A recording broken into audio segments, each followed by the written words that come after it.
Baik, Assalamualaikum warahmatullahi wabarakatuh. Perkenalkan nama saya Lutfi Munawar Arifin dengan NIM 72.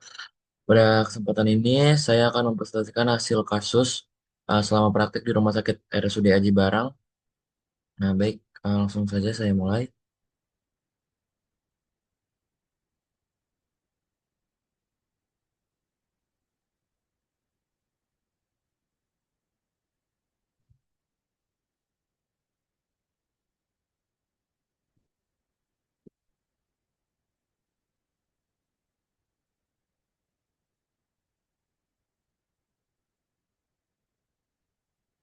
Kasus dengan open fracture medi proksimal Palang. Kita mulai dari pengertian itu sendiri. Apa sih itu fraktur? Jadi fraktur itu eh, biasanya disebabkan oleh trauma akibat kecelakaan, tapi juga bisa disebabkan karena terjadi benturan yang sangat keras sehingga menyebabkan kerusakan pada tulang manusia. Biasanya itu dapat membuat tekanan yang lebih tinggi dibandingkan sebelumnya gitu kan. Terus fraktur itu sendiri juga bisa merusak potongan tulang dan mempengaruhi cara kerja sistem muskuloskeletal itu sendiri. Karena kan tadi karena adanya benturan atau trauma sehingga dapat menyebabkan kerusakan itu sendiri seperti keretakan atau pergeseran. Terus untuk fraktur terbuka ini adalah kondisi di mana tulang yang patah itu serta kulitnya ya itu robek sehingga bagian tulang bersentuhan dengan lingkungan luar secara langsung. Berbeda dengan fraktur tertutup. Kalau fraktur tertutup itu bagian tulangnya tidak keluar dari permukaan kulit. Selanjutnya itu ada penyebabnya. Ya, seperti bisa dibaca dari atas itu bisa karena kecelakaan lalu lintas atau benda keras atau kecelakaan kerja ya mungkin di industri di pabrik itu sering terjadi kecelakaan kerja. Terus bisa karena tertusuk benda tajam, pisau, terus bisa karena crash injury, cedera remuk karena terhempit atau tertindih, mungkin batu atau kecelakaan juga bisa. Terus benturan langsung pada sendi jari yang menyebabkan fraktur intraartikular. Terus trauma olahraga ya seperti pemain sepak bola atau alat olahraga yang mengenai jari secara kuat. Selanjutnya tanda dan gejalanya. Nah, jika seseorang terkena mengalami fraktur mau fraktur tertutup atau terbuka itu biasanya ya ini lebih ke fraktur terbuka itu adanya robekan kulit dan jaringan lunak di sekitar area fraktur. Terus juga ada perdarahan ringan di area luka. Terus juga tulang dan jaringannya ini terekspos atau terdapat hubungan luka dengan tulang karena kan lukanya itu terbuka. Terus terdapat nyeri hebat, terus juga bengkak atau edem, terus deformitas, ada keterbatasan gerak karena kan tulangnya sendiri itu mengalami kecacatan. Terus juga crepitus, kelainan posisi, terus bisa terjadi infeksi jika tidak ditangani secara cepat, dan juga gangguan neurovaskular pada kasus berat. Itu seperti mati rasa, pucat karena mungkin hipovolemik, terus bisa dingin atau nadi perifer melemah. Selanjutnya ada pathway, ini ada trauma langsung. Setelah trauma langsung atau benturan pada kuat pada jari itu bisa terdapat gaya tekan atau rotasi sehingga mengenai pangkal palang proksimal ya terus bisa garis fraktur mengenai kondilus disrupsi permukaan sendi setelah itu terjadi perpindahan fragmen tulang dan juga terjadi peradangan lokal seperti nyeri, edem, hematom. Setelah terjadi peradangan muncul gangguan pergerakan nyeri dan keterbatasan ROM karena kan tulangnya sendiri itu kehilangan fungsi normalnya karena terjadi kecacatan. Terus juga bisa risiko malignen dan kekakuan sendi dan disfungsi genggam. Nah, ini ada komplikasinya. Komplikasi fraktur terbuka ini adalah jenis yang darurat di bidang ortopedi yang sangat-sangat memerlukan penanganan yang cepat dan tepat atau terkoordinasi. Karena keadaan itu terjadi ketika bagian tulang yang menembus kulit ini, sehingga mengakibatkan tulang dan jaringan lunak di sekitarnya itu terbuka ke lingkungan luarnya. Nah, ketika sudah terjadi itu semua, itu dapat meningkatkan kemungkinan terjadi infeksi karena pertama kulitnya terbuka, otomatis udara luar bisa masuk ke bagian kulit gitu ya dalam. Terus juga perdarahan karena lukanya sendiri itu terbuka dan juga kerusakan jaringan yang luas. Terus yang dapat membahayakan fungsi anggota tubuh atau bahkan hidup pasien. Baik, selanjutnya kita masuk ke dalam kasus.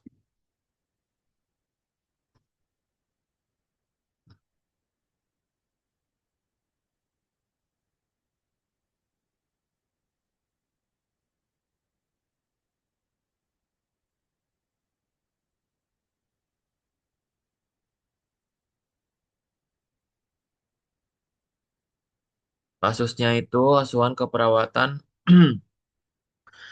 intrapost anestesiologi pada Nyonya R dengan open fracture medial condylar of base proximal phalanx dilakukan tindakan ORIP dengan general anestesi di ruang IBS RSUD Aji Barang tanggal 5 Januari 2025. Kita masuk ke identitas pasien. Pasien berusia 44 tahun dengan jenis kelamin perempuan, pekerjaan ibu rumah tangga dengan status perkawinan sudah kawin. Penanggung jawabnya ada Tuan N sebagai anak berusia 21 tahun. Hmm, Ini ada keluhan utama. Pasien itu mengalami eh, berkeluh nyeri di bagian jari-jari tangan sebelah kanan. Untuk keluhan lain itu tidak ada, pasien hanya merasakan nyeri. Lalu diagnosis medisnya itu open fracture medial condylar of base proximal phalanx dengan rencana tindakan operasi ORIF.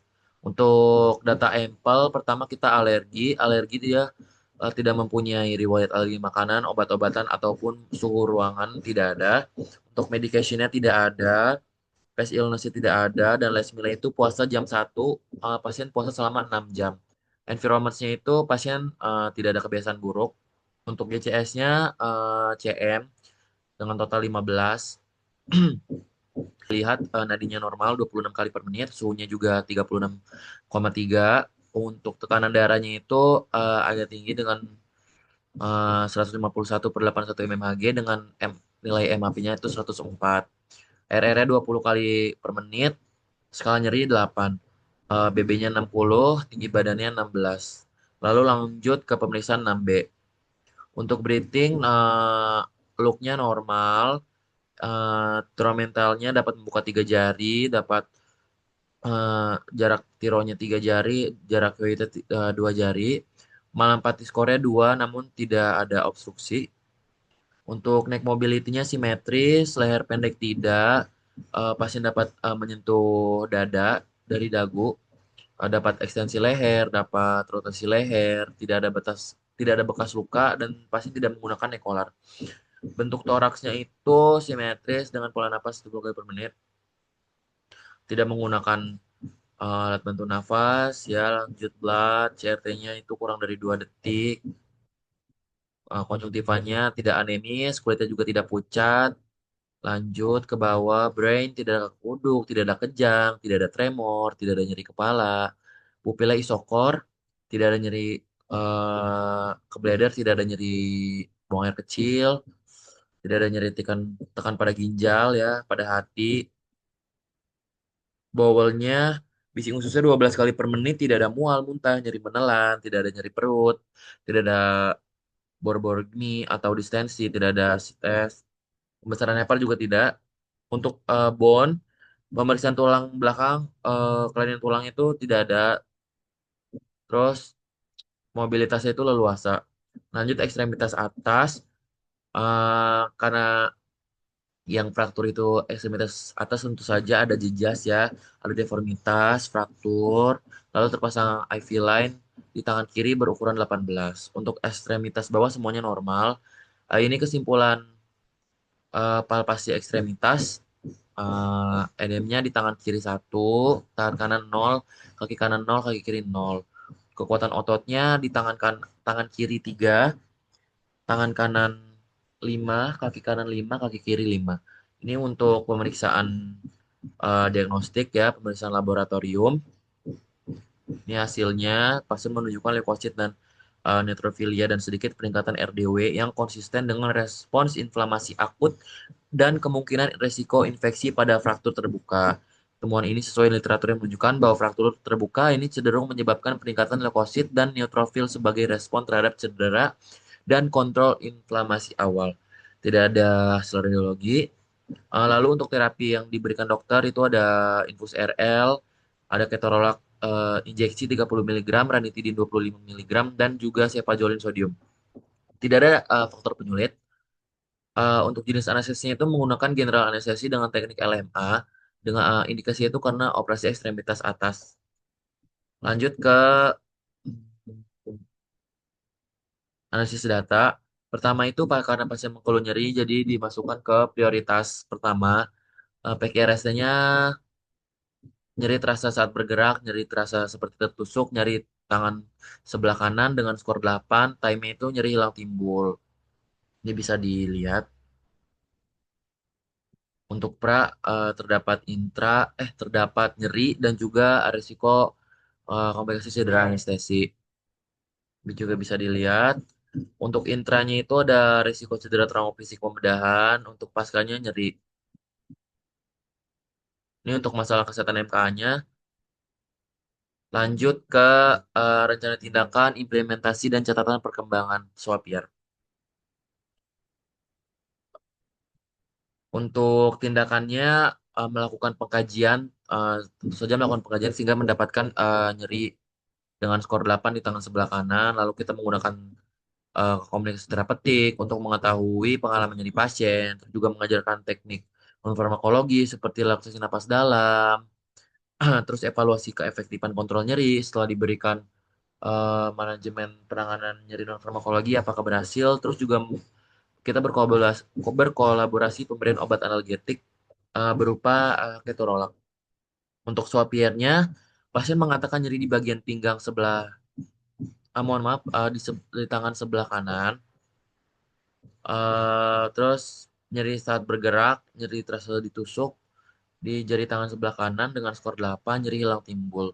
Untuk asesmen nyeri terasa sebagian, planningnya pasien lanjut diberikan terapi non farmakologi. I-nya melakukan terapi non farmakologi lanjut. Evaluasinya rasanya nyeri pasien itu terjadi penurunan dari 8 menjadi 7 dalam waktu 30 menit. Dengan pantau TTP pasien secara berkala. Ini yang RK cedera anestesi, risiko cedera anestesi, misalnya tanda vital, ya bisa dibaca dengan, sama teman-teman. Lanjut ke swapiernya, pasien mengatakan nyaman, objektifnya ini tekanan darahnya 151/81, area 80, area 86, cedera anestesi terasa penuh. Lanjut pantau hemodinamik pasien dan respon pasien secara berkala. Ini ada asesmen preinduksi, kompos mentis ya, LMA menggunakan LMA nomor 3 dengan obatan propofol, lalu ada emergensinya ketorolak, ondan, midazolam, lalu analgetiknya ada tramadol, sedasinya ada propofol, tidak ada penyakit yang diderita, tidak ada gigi palsu, tidak ada alergi, tidak menggunakan kontak lensa, dan tidak ada riwayat obat sebelumnya. Ini yang untuk intra sudah teratasi ya. Tindakan itu mengobservasi kedalaman anestesi, tentu saja karena kita menggunakan general anestesi, jadi memerlukan observasi kedalaman anestesi. Apakah obat anestesinya ini sudah dalam atau tidak? Karena jika belum dalam, risiko terjadi kejadian awareness kepada pasien.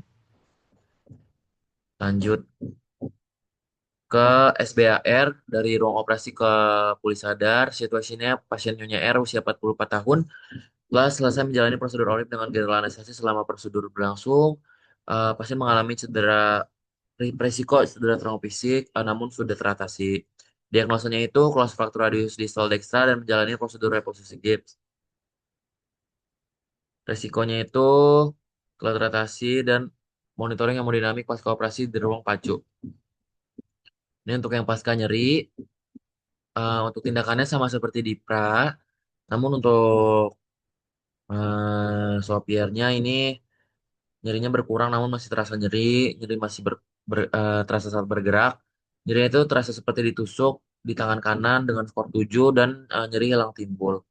Ini lanjut diberikan ketorolak dan tramadol ya dan terjadi penurunan dari 7 ke 6 tetap atau hemodinamik pasien. Ini untuk skornya karena pasien menggunakan anestesi general maka otomatis menggunakan skor Aldred dengan jumlah skor 10 skor 10 dipindahkan. Untuk endoscopi pasca bedahnya ini pemberian ketorolak 30 dan paracetamol 300, lalu antibiotika ada cefazolin dan cefixim ya. Obat-obatan lain itu ada kalsium karena bagus untuk tulang dan juga vitamin 1000 miligram dan infus RL 20 TPM. Ini SBR dari ruang operasi kerawat inap. Pasien Nyonya R 40 tahun dilakukan operasi dengan tindakan ORIP. Pasien telah sadar sepenuhnya, TTP kembali normal saat berada di ruang pacu, namun masih mengalami nyeri. Nah, nyeri teratasi sebagian dan lanjutkan evaluasi tingkat nyeri pasien meningkatkan observasi.